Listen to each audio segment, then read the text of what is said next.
Welcome.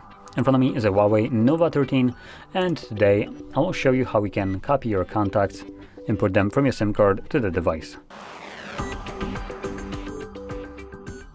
So to get started, you will want to open up your standalone contacts application.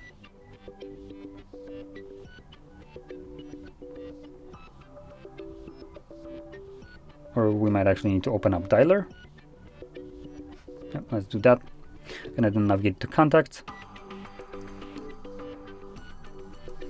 And click on these little 4 squares, settings, import export, import from SIM. This will show you all the contacts that are located on your SIM card.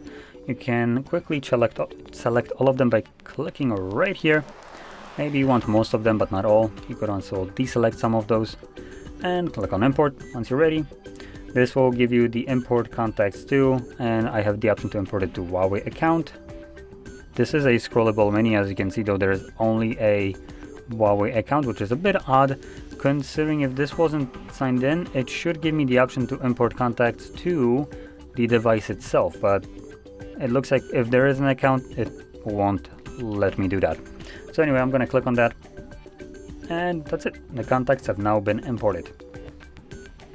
You can see that they are also now showing duplicates, so we have one on SIM card and one that isn't. For each one of those that I have imported, you can change that in the settings by just not displaying the SIM contacts. But anyway, if you found this very helpful, don't forget to hit like, subscribe, and thanks for watching.